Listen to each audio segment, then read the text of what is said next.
پہلے تو آپ یہ دیکھیں کہ جو 1857 کی جنگ تھی نا، آزادی کے لیے لوگوں نے کوشش کی کہ برطانیہ سے نجات پائی، کیا یہ غیر کیوں آگ ہمارے ملک میں مسلح، اس میں ناکامی ہوگی، ہار گئے۔ اب دوسری قومیں جو تھی وہ تو ان کے ساتھ مل گئی، انگریز ان سے خوش تھا، کچھ نہیں ان کا بگڑا، مگر مسلمانوں کی شامت آئی، حکومت ان سے چھینی تھی، انہیں رنج بھی زیادہ تھا، برطانیہ ہمارا دشمن ہو گیا۔ ہمارے علاقوں میں جو آیا نا انگریز، جس کو ہم کہتے ہیں یہ چیزیں ہم نے نہیں ظلم دیکھا، جن علاقوں میں پہلے آیا یہ بہار اور یوپی، درختوں پر لوگ لٹکا دیے گئے، جگہ جگہ پھانسیاں جو تھی چوکوں میں بنا دی، اتنے ہزاروں عالم بیچارے شہید کر دیے گئے، اور جو زندہ بچے وہ جزائر انڈمان میں کاڑے پانی بھیج دیے، وہاں ان کی قبریں بنی، اور کئی لوگوں کے جو قبرستان تھے صادق پر وغیرہ سارے محلے ان کے گرا دیے، وہاں کمیٹی گھر بنا دیے، قبرستان اور جو وہاں درخت تھے وہ بھی اکھاڑ دیے، ظلم کی حد کر دی۔ تو ایک تو مسلمان پس گیا بیچارے، دوسری طرف عیسائی مشنری ساتھ آ گئے، انہوں نے صرف حکومت چھیننے پر اکتفا نہ کیا، فیصلہ کر لیا، اور گلیڈسٹون نے وہاں پارلیمنٹ میں کہا کہ اگر سارے ہندوستان کو ہم عیسائی نہ بنا سکے تو خدا نے یسوع مسیح کو جواب کیا دیں گے، اس لیے پادری ساتھ آئے، اور ان کے ساتھ میجسٹریٹ ہوتے، زبردستی لوگوں کو اکٹھا کیا جاتا، وہ پرچار کرتے۔ اب مسلمان بیچارے سہمے ہوئے جان بچاتے پھرتے تھے ان کے دشمن سے انگریز، تو غالب آتے جاتے تھے۔ اس وقت بھی اللہ نے اپنے دین کی حفاظت کے لیے بندوبست کیا کہ کچھ عالم اٹھ کھڑے ہوئے جنہوں نے ان کا رد کیا، پادریوں سے مقابلے کیے، ورنہ حیران ہو سید زادے کافر ہو گئے، عالم عیسائی ہوئے، پادری عماد الدین جیسے مولوی عبدالحق کتابیں لکھی، قرآن کی تفسیریں عیسائیوں کی لکھی، بناوٹی، دین پر قیامت آ گئی، حکومت بھی گئی، دین کو بھی کچلنے کی کوشش کی۔ اس وقت ایک شخص جس کی محنت کا ذکر کیے بغیر میں نے سکتا وہ مولانا رحمۃ اللہ تھے، جو مکہ ہجرت کر گئے۔ جب ان کے رنٹ جاری ہوئے نا انگریزوں کے پادریوں کو کوئی جواب نہیں آیا، انہوں نے سب سے بڑا پادری جو تھا جس کو کہتے تھے کہ یہ خود نہیں بولتا، روح القدس اس کی زبان پر بولتا، اتنا گمان تھا ان عیسائیوں کو۔ اور اس کی کتاب جو میزان الحق، اس کو آپ پڑھیں، بیلنس آف ٹروتھ، اس نے لکھا کیا ہے اسلام، کون سا نبی لیے پہ، اتنی عربی کتابوں کے حوالے، تفسیروں کے، مثنوی رومی، بے شمار علم کا عالم تھا بے ایمان۔ اب مقابلے میں نہ کوئی کھڑا ہو، ادھر حکومت کا ڈر، تو اس وقت پھر اللہ کے بندے مولانا رحمۃ اللہ کھڑے ہوئے، انہوں نے اس کے جواب میں اظہار الحق لکھی۔ اب وہ اردو زبان میں 3 جلدوں میں چھپ گئی ہے، بائبل سے قرآن تک، بڑی پیاری کتاب، اور اس پر جو حاشیے چڑھوائے مولانا تقی عثمانی صاحب نے اپنے ایک استاد سے، اکبر علی صاحب سے، اس سے کتاب کئی گنا بڑھ گئی۔ اوپر اصل کتاب ہے، نیچے جو مزید حوالے ملے نا انسائکلوپیڈیا، بعد میں بڑا علم ترقی، وہ بھی اتنی زبردست کتاب ہے، ہر مسلمان کے پاس ہونی چاہیے کہ یہ عیسائیت کیا ہے، اس کے کیا عقیدے، کتنے فرقے۔ تو میزان الحق کے جواب میں اظہار الحق، اور آگرہ میں مناظرہ ہوا پھر، جس میں کئی دن مناظرہ ہوا، اور آخر میں پادری خانڈر نے مجبور لکھ دیا کہ واقعی ہم تسلیم کرتے ہیں کہ بائبل میں کچھ مقامات ایسے ہیں جہاں تحریف ہوئی، رد و بدل ہوا، ساری نہیں، کچھ بڑھ لکھی۔ اب اس پر چرچ آف انگلینڈ ناراض ہو گیا، انہوں نے کہا یار تو نے بیڑا ہی گھر کر دیا، جب مان لیا کہ ایک لفظ ہی بدلا ہو، کیا اعتبار رہا ہماری کتاب، واپس بلا لیا۔ وہ پھر ترکی چلا گیا، وہاں اس نے دیکھ کر کیا کہ علماء اتنا نہیں ہمارے بارے میں جانتے، وہاں جا کر اعلان کر دیا کہ آئے کوئی مسلمان میرے مقابلہ۔ تو اس وقت خلافت عثمانیہ ہی تھی، خلیفۃ المسلمین نے پھر اپنے نائب کو لکھا ہندوستان کہ اگر کوئی عالم، مکہ لکھا کہ وہاں یہاں کوئی عالم ہے نا جو عیسائیوں کا مقابلہ کر سکے تو بھیج۔ تو مولانا اس زمانے میں ہجرت کر کے چلے گئے، بڑی مصیبت آئی کہ جب انہوں نے ہرا دیا، جہاد میں حصہ لیا تھا، رنٹ نکل گئے کہ ان کو گرفتار کیا جائے،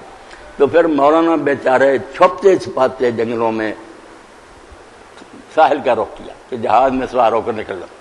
تو فرماتے کئی مرتبہ سرکاری سپاہی اس طرح گھوڑوں پر میرے پاس سے گزرے کہ ان گھوڑوں کی جو دھول تھی، گرد و غبار، وہ مجھ پر پڑتا تھا، میں جھاڑیوں میں چھپا ہوا دیکھ نہیں سکے۔ چلے گئے مکہ، چلے گئے وہاں مدرسہ سولتیہ بنایا، نیک لوگوں کی نیکیوں اللہ ضائع نہیں کرتا۔ سولت النساء عورت تھی بیگم کلکتہ کی، اس نے خرچہ دیا، اب تک چل رہا، ہزاروں لاکھوں لوگ عالم بنے وہاں سے، مدرسہ سولتیہ کہتے، کئی حاجی وہاں جا کر، زیادہ تبلیغی لوگ جو ان کے پاس ہی ٹھہرتے۔ تو جب اس نے لکھا نا مکہ کے حاکم کو، متحد ہی تھا اس کے کہ کوئی عالم بھیجو، اس نے پوچھا عالموں سے، عالموں کو کیا ہوتا، جبے پہنتے ہیں بس بڑے بڑے اور کھونڈیاں ہاتھ میں، کھاتے پیتے، عیسائیوں کے بارے میں کچھ نہیں جانتے تھے۔ اور لوگوں سے اس نے پوچھا کوئی بتاؤ خلیفہ عالم مانگتا ہے، تو انہوں نے پھر کہا رحمت اللہ ہندی جو ہے نا ہندی کہلاتے تھے نا اس وقت، وہ ہے، آپ کو جہاز میں بھیج دیا گیا۔ جب آپ وہاں گئے، یہ نیک لوگوں کا تذکرہ جو ہے اس پر بھی رحمت نازل ہوتی ہے، ایمان تازہ ہوتا۔ تو پادری فانڈر کو پتا چل گیا کہ وہ رحمت اللہ ہی آ گیا، وہ پھر چھپ گیا اندر کمرہ، اس نے نہ کنڈی لگا لی، وہاں زہر کھا کر مر گیا، سامنے نہیں آیا۔ تو اللہ کے نیک بندے جو تھے نا وہ مقابلہ عیسائیوں کو کرتے تھے، مگر مجبوری، ایک حکومت ہم سے چھینی تھی انگریز دشمن، دوسری طرف ان کے پادری کفر پھیلا رہے تھے، رسالے پر رسالہ، مستقل رسالے نکل رہے تھے کہ اسلام کوئی ہے، رسول اللہ کو علانیہ گالیاں دیتے تھے، توہین، مسلمان بیچارے کیا کر سکتے، حکومت ان کی۔ اور ایک طرف ہمارے مولوی حضرات جو تھے نا، شیعہ سنی بریلوی دیوبندی کشمیر کے اس وقت بہت بڑی، مولانا احمد رضا خان علم ان کے پاس بڑا تھا، بڑا ظلم کیا کہ یہ دیوبندی کافر ہیں، جو ان کو کافر نہ سمجھے وہ بھی کافر۔ اور اس زمانے میں مکہ گئے، جدہ گئے، مدینہ گئے، جو اس وقت عالم تھے وہ سارے تھے انہی کے عقیدے تھے، ترکوں کی حکومت بھی اسی طرح کے تھے بریلوی، ان سے فتوے لے لیے کہ ان کو جو کافر نہیں سمجھتا وہ بھی کافر ہے، یہ لفظ لکھا گیا۔ فتنہ کھڑا کری، حسام الحرمین کہتے ہیں اس کو، حرمین کی تلوار، وہاں سے تلوار لے آئے، مسلمانوں کو ذبح کر رہی۔ جب یہ ہنگامے، یہ ادھر لڑائی میں لگ گئے، ادھر عیسائی مشنری غالب آتے جائیں، تو اس وقت لوگوں میں نا یہ رجحان ہو گیا، جیسے اب بھی کہتے ہیں خمینی جیسا کچھ چاہیے، لوگ انتظار کرنے لگے کہ اب یار کوئی نہیں، کوشش بھی کر دیکھی، مجاہدین بھی بیچارے مارے گئے سرحد میں، کچھ نہیں بنا۔ اب کوئی مرد غیب ہی آئے نا، مہدی پھر ہی کہاں مرے، یہ چیز چل پڑی، لوگ آپس میں کرنے لگے، جو مرزا کو موقع مل گیا کین موقع پر اس نے فائدہ اٹھا لیا کہ مہدی کو ڈیکنے لگے، مسیح موعود آنا چاہیے۔ اور یہ بھی علماء نے غلط بات پھیلا دی کہ صدیاں 14 ہی ہیں، اس کے بعد کوئی صدی، اس لیے 13ویں صدی کے بعد کوئی نہیں۔ یہ بھی اور رسالہ جو انہوں نے قادیان نے کیا 14ویں صدی، ہمارے حوالے دیا کہ اس میں کہتے تھے مہدی آنا، پھر وہ تو گزر گئی، ہمارا مشی کیا، تو بیوقوفی جو ہے پھنسا دیتی، کوئی 14ویں صدی کا ذکر نہیں تھا، کچھ نہیں۔ ان حالات میں مرزا غلام احمد ذہین نکلا، اس نے قلعے بہت پہلے کاٹے تھے، 6 مہینے کے روزے رکھے، ہوشیار پر جا کر قلعہ کاٹا، ورد وظیفے صوفیوں کی طرح کرتا تھا کہ کوئی الہام ہو، کشف ہو۔ مسلمان پہلے ان چیزوں میں پھنسے ہوئے، فلاں کو خواب آیا ہے، فلاں کو کشف ہوا، یہ تو پہلے اس جال میں پھنسنے کے لیے تیار ہے۔ جو دین کے مسئلے کرے بے شک کتنی دلیلیں دے، اس کے جال میں نہیں پھنستے۔ جو کھیل و مریدی کے اقبال کہتے ہیں نا، تحقیق کی بازی ہو تو شرکت نہیں کرتا، آپ کہنا اور ریسرچ کرو، ادھر نہیں آئیں گے۔ ہو کھیل مریدی کا تو ہرتا ہے بہت زیادہ، کوئی پیر بن جائے نا ہر جاتے۔ جب انہوں نے سنا کہ ایک شخص نے اعلان کر دیا میں ہوں امام مہدی، میں یہ پہلے ہی منتظر سے کہ آنا چاہیے اس وقت امام مہدی کو، پھنس گئے، بہت لوگ پھنس گئے، مرزا غلام کے چیلے بن گئے۔ ہوشیار نکلا، پہلے نہیں ننگا ہوا کہ میں نبی ہوں، جس نے کہا آپ نبی بنا چاہتے ہو، لاکھ کروڑ لعنت، اللہ اور فرشتوں کی لعنت، حضور کے بعد کوئی نبی ہو سکتا؟ ہمارا عقیدہ رکھا، دہلی کی مسجد میں اعلان کیا کہ اگر میں نبی بنوں میرے کو لعنت۔ مگر آہستہ آہستہ جب لوگ پھنس لے گئے، کہا ہاں نبی میں پہلے ہی تھا، ذرا سمجھتا نہیں تھا،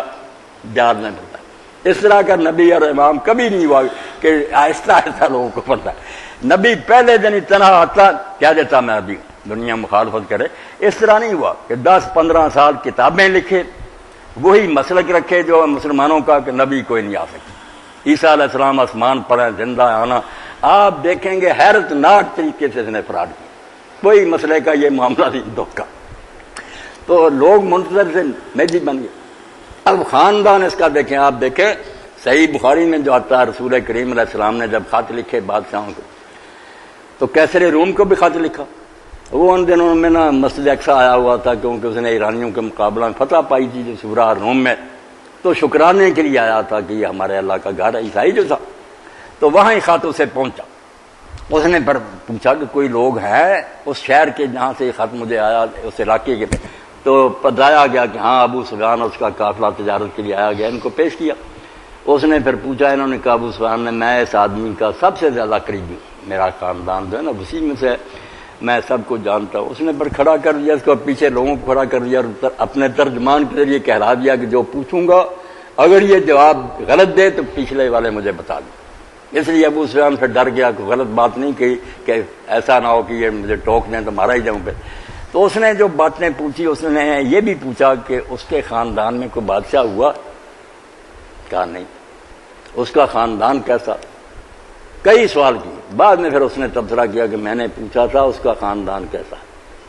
آپ نے بتایا بہت اعلیٰ خاندان, نبی ایسے ہی خاندانوں میں آتے. جو پوچھا کہ کوئی اس کے خاندان میں بادشاہ گزرا, تم نے کہا نہیں. میں نے سمجھ لیا کہ اگر کوئی پیچھا گزرا نا بادشاہ اور سلطنت جاتی رہی ہے تو اپنے بڑوں کی حکومت دوبارہ حاصل کرنے کے لیے جھوٹ بولا. اب اسی معیار پر غلام احمد قادیانی کو دیکھیں کہ یہ جس خاندان میں پہلا جھوٹ آپ یاد کریں کہ یہ اپنی کتابوں میں لکھتا, کہتا جتنے ہمارے شجرے ہیں وہ سب بتاتے ہیں کہ میں مغل ہوں, مغلوں کی شاخ برلاس ہے. مگر بے ایمان ہونے کے لیے لوگوں کو بیوقوف بنانے کی صحیح بخاری میں ایک حدیث ہے, مسلم میں,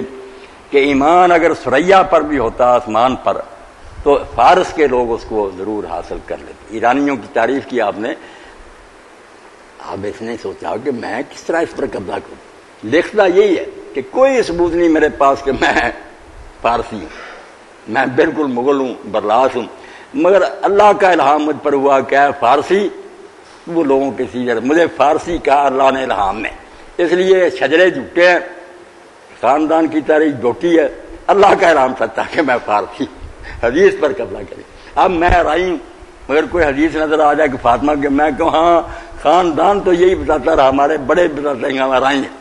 مگر نہیں الہام نے مجھے بتایا کہ میں عرب ہوں فاطمی. بھئی وہ الہام پر لعنت بھیج. جب واقعہ یہ ہے کہ تو مغل ہے, مانتا کہ مغلوں میں سے ایسی دیدہ یہ ہے کہ نقطہ یاد رکھیں کہ مانتا کہ میرے خاندان کی کوئی تاریخ نہیں بتاتی کہ میں فارسی, یہی ہے کہ ہم مغل ہیں, برلاس ہیں. مگر الہام میں چونکہ مجھے فارسی کہا گیا اس لیے یہ حدیث میرے حق میں ہے کہ ایمان ثریا پر بھی ڈاکہ دن دیارے برجستی فراں کے نام کی ہے, اس کا خاندان لکھا. ایک کہتا ہاں خاندان تو میرا فراں مگر میں اس میں شامل ہو گیا ہوں. پہلا فرار تو یہ کیا کہ مغل ہوتے ہوئے فارسی اور اصل بن گیا.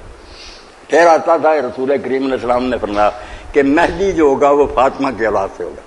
کہتا ہاں ہمارے خاندان کا فاطمیوں سے تعلق نہیں, ہم سید نہیں, مگر بڑوں سے پتہ چلتا ہے کہ ہمارے بڑوں نے نا سیدوں کی کچھ لڑکیوں سے کبھی شادی کی تھی, اس لیے خون فاشی کا ساری دنیا جانتی ہے نسب باپ سے ثابت ہوتا ہے, باپ سے چلتا ہے, بیوی بے شک کسی کا. یہ میں نمونے بتا رہا ہوں کہ لوگوں کو بیوقوف بنانے کے لیے مغل ہوتے ہوئے فارسی بنا اور برلاس ہوتے ہوئے فاطمی الاصل ہو گیا. خاندان جو تھا غداروں کا, بہت بے ایمانوں کا خاندان تھا. قادیان میں بہت سارا علاقہ اس کے پردادے کا تھا. گل محمد اس کا نام تھا, رئیس تھا, بڑی جائیداد تھی, عیش و عشرت کی زندگی گزارتے تھے. مگر بعد میں آ کر نا سکھوں نے علاقہ پھر چھین لیا, بہت سارے گاؤں چھین لیے, صرف قادیان رہ گیا. اس کے دادے کی زندگی میں عطا محمد اس کے وقت وہ بھی چھن گیا, پر ان کو نکال دیا قادیان سے. یہ دوسرے علاقوں میں جا کر دھکے کھاتے رہے. پھر واپس آئے رنجیت سنگھ کے آخر زمانہ میں, تو وہی بات کے بڑوں کی حکومت لینے کے لیے جو کیسر نے کہا تھا, بڑا پڑھا لکھا اہل کتاب تھا, وہی کل بنایا ذہن میں کہ ہمارے بڑے اتنی جاگیروں کے مالک تھے. میں لکھتا ہے کہ میرے پاس اس وقت 10 روپے بھی نہیں ہوتے تھے جب میں نے یہ کام کی شروع کیا نبوت کا. اب لاکھوں کی آمدنی اور اتنی عیاشی کی زندگی بعد میں گزاری. بیویوں کے زیورات اور ریشم اور سارا ان کی اپنی کتابیں. سیرت المہدی مل جائے نا دیتے نہیں, آپ چھپا لی. وہ اس کے بیٹے نے لکھی, بشیر احمد اس کا نام تھا, اس نے نا وہ پھر سیرت المہدی اپنے باپ کی سیرت پر جیسے حضور اور روایتیں لکھی ہیں. مجھ سے بیان کیا عبداللہ سنوری نے, مجھ سے بیان کیا والدہ صاحبہ نے, حدیثوں کی طرف اس میں سب حال ہے. تو بھوکا مرتا تھا مگر وہ جائیداد حاصل کر گئی, لاکھوں کی آمدنی. اب عیاشی جب شروع ہوئی, حکیم محمد حسین تھا اس کا مرید, اس کو جو لکھتا رہا نا یہ نسخہ بھیجو, یہ بھیجو, جواہرات اور موتی اور سارے دولت کے پاس آ گئے. اللہ کے رسول علیہ السلام کا دیکھیں سچے تھے, اچھا بلا گزارا تھا. حضرت خدیجہ کو اللہ نے مال دیا تھا. جب دین کا کام شروع کیا آخر کیا ہوا؟ اللہ کے رسول علیہ السلام سچے نبی کا دنیا سے گئے. اس وقت آپ کی ذرا جو تھی گرو تھی, مسلمانوں سے کچھ نہیں مانگا, نہ ذکر کیا. گھر میں کھانا پکانے کے لیے نہیں تھا, چراغ میں روشنی کے لیے تیل نہیں تھا, روسی سے حضرت ایسا نے لیا. رسول اللہ نے ایک یہودی سے قرض جوڑ لیے اور اپنی ذرا گرو رکھ دی کہ مسلمان بعد میں چھڑا لیں. حضرت ابوبکر صدیق کو پتا چلا, بعد میں وہ قیمت دے کر چھڑایا اس ذرا کو. سچے نبی کا یہ حال ہوا. لوگوں کو زکوٰۃ اور عشر سے سیر کیا, جوڑیاں برکت دی ان کو, اپنا خاندان تھا, کئی کے دن چولہا نہیں تھا, سچا تھا. مگر ادھر یہ حال لکھتا مجھے 10 روپے نہیں ملتے تھے, مگر اب لاکھوں کے منی آرڈر آ گئے، اور جو سامنے آ کر دیتے وہ اور مرید ہے دولت کمائی۔ تو غدار ایسے تھے کہ جب انگریزی حکومت قائم ہوئی، اس کے دادا نے پھر 50 باپ نے غلام مرتضیٰ نے 50 گھوڑ سوار گھوڑوں سمیت انگریزوں کو دیا 1857 کی جنگ میں، اور بعد میں پھر ان کو جو چٹھیاں ملی انگریزوں کی طرف کے، یہ وفادار خاندان ہے، ان کا خاص خیال رکھو۔ اور جو انگریز گورنر ہوتا تھا پنجاب کا، اس کے دربار میں خاص لوگوں کو کرسیاں ملتی تھیں، عام آدمی نہیں کرسی پر بیٹھ سکتا، اس کے باپ کو ملتی ہے۔ اور بڑی تعریف کی مرزا نے کہ میرا خاندان حکومت کی نظر میں بڑا وفادار ہے، اپنی غداریوں کے ثبوت دیتا رہا، اور اپنی ساری کتابوں میں 28 سال اور کوئی بات ناگا کی ہوگی، میرے بھائی یہ بات ناگا نہیں کی کہ جو وفاداری اور حکومت کی خدمت میں نے کی ہے یہ دنیا کا کوئی آدمی نہیں کرتا۔ انگریزوں کو لکھ لکھ کر یہ بھیجتا رہا، اور یہ بھی لکھا کہ میں تمہارا ہی خود کاشتہ، اپنی زبان سے یہ لفظ نکلا، اس لیے میرا اور میری جماعت کا خیال رکھنا۔ اور ایسے ہی تھا کہ قادیانی کو چلا جا کیا، کسی کی سفارش کر دے، کوئی انگریز رد نہیں کرتا، دوسرے مسلمانوں کی شامت آئی۔ تو خاندان غداروں کا تریمو ہیڈ پر جب انگریزی فوج سے مسلمانوں کا مقابلہ، اس وقت اس کا بھائی مرزا غلام قادر انگریزی فوج میں تھا، انگریز حکومت کی وفاداری، اور یہی لکھتا رہا کہ میرے دین کے 2 حصے ہیں، اللہ کا حکم مانو اور اس انگریز حکومت کی اطاعت کرو، اور اس پر اللہ کی رحمت سمجھو۔ اسی لیے علامہ اقبال کے سب سے بڑے دشمن، اس کا نام نہیں سننا چاہتے، اس نے ہمیں ان جھگڑوں سے چھڑایا کہ مسلمانوں تم جو باتوں میں الجھے یہ ان کی چلاکی ہے کہ عیسیٰ علیہ السلام مر گیا مہدی، یہ اصل حقیقت نہیں، یہ غدار ٹولہ، اور اس لیے پیدا ہوا کہ اس امت کو غداری سکھائے، اور انگریزوں کو لکھ لکھ کر یہ یادداشتیں بھیجی کہ میں نے جو خدمت آپ کی اور کر رہا ہوں کہ مسلمانوں کے ذہن سے مہدی کا تصور کہ وہ جہاد والا آئے گا، عیسیٰ وہ نکال رہا ہوں، اور یہ بات جیسے جیسے پھیلے گی آپ کی حکومت مضبوط ہوگی، اپنی وفاداریوں کو یقین دلاتا رہا۔ اس لیے علامہ اقبال کہتا ہے یار اس کی تم باتیں کرتے ہو کہ مہدی یا غدار کہو کہ امت مسلمان کو برباد کرنے کی ایک سازش کی، یہ تو ڈھونگ ہے۔ عیسیٰ علیہ السلام مر گیا، یہ پہلے بھی سر سید کہتا تھا، اور کہتے رہے مر گیا نبی، پھر کیا ہوا اور نبی بھی مرے۔ الو جو سیدھا کرتے ہو کہ میں، اور آ کر سکھاتا یہ ہے کہ آزادی نہیں چاہیے۔ ایک پرچہ جاری کیا تبلیغ رسالہ میں، پڑھے، نمبر شمار، نام، پتہ، بتاؤ کون اس ملک میں آزادی چاہتا ہے، ان کی مجھے خبر دو، خفیہ رکھوں گا، اور وہ گورنمنٹ برطانیہ کو اطلاع دیں گے۔ اس لیے علامہ اقبال رحمۃ اللہ علیہ فرماتے تھے یہ جو نبی بنا دولت اغیار را رحمت شمر، وہ کافروں کی حکومت کو اللہ کی رحمت کہتا رہا، اتنا دین سے بے خبر۔ ہم تو مسلمانوں کی بھی حکومت ہو وہ نہ اسلام پر عمل کرے اس کو بھی عذاب سمجھے، یہ کافروں کی حکومت کو کہتا ہے کہ وہ رحمت الہی، دولت اغیار را رحمت شمر، رقصا گردے کلیسا کرو، ساری زندگی کا نچوڑ کیا کہ گرجوں کا طواف کرتا رہا، مر گیا، عیسائیوں کی خوشامد سب پہ لکھتا رہا۔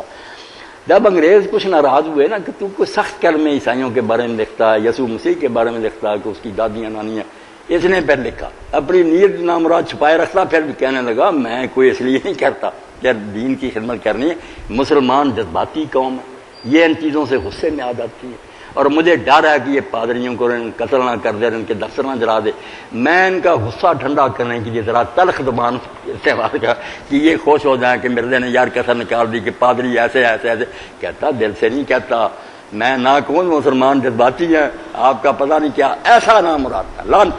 اس لیے امامت نظم لکھی ہے اقبال رحمۃ اللہ نے ضرب کلیم نے، اس میں کہتے ہیں کہ لوگوں تم پوچھتے ہو کہ امام کون ہو، امام یہ ہوتے ہیں جو غداری سکھائیں، غلامی کا درس دیں،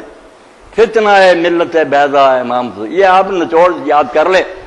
وہ پیشوا اور لیڈر صحیح ہوگا مسلمانوں کا جو انہیں حاضر سے بیزار کرے کہ جو ہو رہا نا غلط ہے، اٹھو اس کو تبدیل کرو، جو سبق دینا جو ہو رہا قبول کرو، یہ حاکم ٹھیک ہے ساتھ دو، آپ سمجھ لیں شیطان کا جنگ۔ فتنہ ہے ملت بیضا ہے امامت اس کی، کہتے ہیں وہ شخص امام بن جائے، مہدی بن جائے، اس کا امت کے لیے سمجھ لیں وہ ایک فتنہ ہے، مصیبت، جو مسلمان کو سلاطین کا پرستار کرے، جو یہ سبق دے کہ سلطانوں کی خدمت کرو، وقت کے بادشاہوں کا ساتھ دو، یہی پہچان ہے کہ بے ایمان آدمی۔ اللہ کے نیک بندے جو آتے ہیں وہ ہے وہی تیرے زمانے کا امام برحق جو تجھے حاضر و موجود سے بیدار کر، جو آگ لگا دے۔ اور ایک نظم اس کے بارے میں لکھی، نام نہیں لیا مگر یہ قادیانی جلتے ہیں، کہتے ہیں اقبال اس نے گٹے سے پکڑانا جیسے پہلوان کہ عیسیٰ مسیح کو کیا روتے ہو، غدار کی پہچان کرو کہ باپ دادے اس کے گھوڑے دیتے رہے 50 سال انگریزوں مسلمانوں کے مقابلہ، بھائی انگریزوں کی حمایت میں لڑتا رہا، انگریز کرسیاں دیتے تھے اور یہ ساری عمر کتابوں میں لکھتا رہا کہ میں نے یہ فریضہ ناگا نہیں کیا کہ آپ کی خدمت کر رہا ہوں۔ عراق پر حملہ ہو گیا، بغداد جو ہاتھ سے جاتا رہا قابض ہو گیا، ترکوں سے سب کچھ چھین لیا۔ تو اس زمانے میں جو خلیفہ تھا ان کا بشیر الدین محمود، اس نے یہ کہا کہ اگر میں خلیفہ نہ ہوتا اور یہ ذمہ داری میری نہ ہوتی تو میں والنٹیئر بن کر انگریز کی فوج میں جاتا۔ مسلمان غمگین ہو گئے کہ بغداد ہاتھ سے جاتا رہا اور قادیان میں چراغاں ہوئے۔ اسی لیے جسٹس منیر اور کیانی کو مسلمان نہیں تھے، مگر جب تحقیقاتی عدالت بنی انہوں نے اپنی رپورٹ میں لکھا کہ یار یہ چیزیں جو ہمارے سامنے آئی، ہر وقت مسلمانوں کے دکھ میں یہ دشمنوں کے ساتھ رہے، خوشیاں مناتے رہے، اس سے پتہ چلتا ہے کہ مسلمان اگر ان سے ناراض ہیں سچے ناراض، انہوں نے کبھی مسلمانوں کا ساتھ نہیں دیا۔ اور اب بھی ربا میں آپ جائیں، انہوں نے اب بند کر دیا، ادھر نہیں اب جانے، پہلے لوگ چلے جاتے تھے۔ ایک عام قبرستان ہے وہاں بھی قادیان میں تھا، ایک حصہ جو ہے نا وہ بہشتی مقبرہ، اس کے لیے بڑی فیس ادا کرنی پڑتی، پھر وہاں قبر ملتی، وی آئی پیز کا ہے۔ وہاں جو خلیفے ان کے مرے ہیں یا بشیر الدین اور سارے، ان کی قبروں پر لکھا ہوا، یہ نہیں کہ چھپی ہوئی بات، لکھی موٹا کہ ہم امان پر یہاں دفن ہے، جب پاکستان ختم ہوگا اور دوبارہ اکھنڈ بھارت بنے گا تو ہماری لیسن نکال کر قادیان میں لے جانا۔ اب جب لوگوں نے پڑھی اور حال کیا کہ یار کھلم کھلا لکھا کہ ملک کو تباہ کرنا اور پھر ہندوستان بنانا، اب نہیں ادھر جانے دیتے، ہر آدمی کی چیکنگ کرتے ہیں، بڑی خفیہ پولیس ہے کہ یہ کوئی دوسرا آدمی تو نہیں۔ تو اس کو آپ جانیں کہ خاندان غداروں کا، آپ بھوکا مرتا تھا فراڈ کیا اور جعلی نسب بدلے، تھا مغل فارسی و نسل بن گیا، تھا برلاس اور پھر کہا دادیاں کچھ تھیں میری سید، اس لیے میں فاطمی بھی ہوں۔ کرنے کی باتیں نہیں بچہ، ان کے بارے میں کوئی مغالطہ نہیں، نہ یہ کوئی مسئلہ۔ دلیلیں جو وہ دیتے ہیں وہ بھی انشاءاللہ آ جائیں، کیا کہتے ہیں وہ لوگ، فراڈ ہی فراڈ۔ آپ دیکھتے ہیں جو لوگ مجھے جانتے ہیں کہ میں شیعہ بریلوی دیوبندی سب کے لیے نرم گوشہ رکھتا ہوں، اس لیے کہ وہ مسلمان گروہ ہیں، حوالے دیں گے تو حوالے سچے ہوں گے، ٹھیک ہے وہ کمزور ہوں یا ضعیف ہوں الگ بات ہے، دیانت ہے کہ کتاب میں لکھا ویسا ہو۔ ان میں دیانت نام کی کوئی شے نہیں، اگر یہ اللہ کو مانتے اور قیامت کو، کوئی شرم تو کر دے کہ سچ بولو۔ اگر احمدیہ پاکٹ بک نکال لیں جو عبد الرحمن خادم نے وکیل نے لکھی، تو اس کے بارے میں مرزا بشیر احمدی کہتا تھا کہ یہ میرا جو ہے نا خالد ابن ولید ہے، یہ احمدیت کا خالد ہے، جرنیل ہے، جھوٹ کا پرندہ۔ تفسیروں کے حوالے کتابوں کے آپ کتاب نکالیں تو حیرت ہوتی ہے کہ ان کا ایمان ہے کہ اللہ کے پاس جانا، ادھر سے بھی کاٹا ہوا ادھر سے بھی کاٹا ہوا، اپنے مطلب کی باتیں بنا دینی، جھوٹوں کا ایک ٹولہ، کوئی ان میں خوف خدا نہیں، فراڈ ہے۔ اس لیے ان کے بارے میں انشاءاللہ نا سوال بھی آپ اگلی نشست میں 15 دن کے بعد لائیں، کسی کے ذہن میں جو کچھ بھی ہو، کچھ دوسرے دوست بھی آئیں،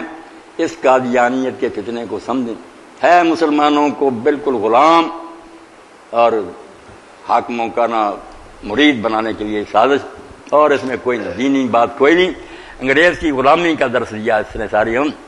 اور یہی کہتا رہا کہ اللہ کی رحمت ہے اس کو غنیمت جانو۔